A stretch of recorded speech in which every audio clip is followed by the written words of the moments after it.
Bismillahirrahmanirrahim. Assalamualaikum warahmatullahi wabarakatuh. Hai semuanya, pada video pembelajaran kali ini kita akan membahas materi asam, basa, dan garam. Pada dasarnya, larutan yang kita kenal dalam kehidupan sehari-hari dapat kita kelompokkan menjadi larutan yang bersifat asam, basa, atau garam. Nah, larutan seperti cuka, sirup, penghilang noda, sabun cuci, sabun mandi, soda kue, dan garam dapur adalah contoh larutan asam, basa, atau garam.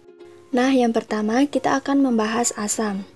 Tentu adik-adik telah mengenal larutan asam dalam kehidupan sehari-hari. Contohnya jeruk, lemon, dan cuka. Asam ini memiliki beberapa ciri-ciri. Yang pertama, rasanya asam, tidak boleh dirasa kecuali dalam makanan. Kedua, dapat menimbulkan korosif. Ketiga, dapat mengubah kertas lakmus biru menjadi merah. Larutan asam juga dapat menimbulkan dampak negatif bagi lingkungan, seperti terjadinya hujan asam, yang dapat menyebabkan kerusakan pada bangunan, gedung, dan patung-patung. Hujan asam terjadi bila terdapat kadar gas belerang dioksida dan nitrogen oksida di atmosfer sangat tinggi. Gas ini akan bereaksi dengan air di atmosfer dan membentuk asam sulfat, asam nitrat, dan senyawa asam lainnya. Nah, ketika terjadi hujan, air yang dihasilkan bersifat lebih asam dari keadaan normal.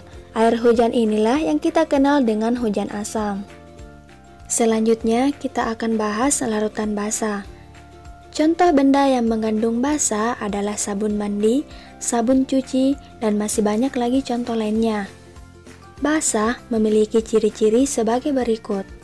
Pertama, berasa agak pahit. Kedua, terasa licin di kulit. Ketiga, dapat mengubah kertas lakmus merah menjadi warna biru. Dalam kehidupan sehari-hari, larutan asam sering direaksikan dengan larutan basa yang menghasilkan senyawa netral atau dikenal dengan reaksi netralisasi. Larutan basa akan menetralkan larutan asam yang membentuk air atau H2O. Selain membentuk H2O, pada reaksi netralisasi juga dihasilkan garam. Beberapa contoh penerapan reaksi netralisasi dalam kehidupan sehari-hari yaitu untuk pengobatan bagi penderita sakit MA, pengobatan untuk sengatan serangga, melindungi kerusakan gigi, dan pengolahan bahan pertanian. Selanjutnya kita akan bahas garam. Senyawa garam yang paling kita kenal adalah garam dapur atau nama senyawa kimianya natrium klorida. Garam ini banyak digunakan dalam pengolahan makanan. Nah, bagaimana senyawa garam dapat terbentuk? Salah satu reaksi yang dapat membentuk garam adalah reaksi asam dan basa atau reaksi netralisasi. Nah, pada reaksi netralisasi tersebut dihasilkan garam dan air. Contohnya, ketika HCl atau asam klorida direaksikan dengan NaOH atau natrium hidroksida, maka akan menghasilkan NaCl yaitu garam dan H2O yaitu air. Selanjutnya, indikator. Salah satu cara untuk membedakan asam atau basa adalah dengan menggunakan indikator. Indikator merupakan suatu senyawa yang dapat menunjukkan perubahan warna apabila bereaksi dengan asam atau basa. Indikator dibedakan menjadi dua, yaitu indikator alami dan indikator buatan. Indikator alami. Berbagai jenis tumbuhan dapat digunakan sebagai indikator alami. Tumbuhan yang termasuk indikator alami akan menunjukkan perubahan warna pada larutan asam ataupun basa. Beberapa contoh tumbuhan yang termasuk indikator alami adalah kunyit, bunga mawar, kubis merah, dan bunga kembang sepatu. Ekstrak kunyit akan memberikan warna kuning cerah pada larutan asam dan warna jingga pada larutan basa.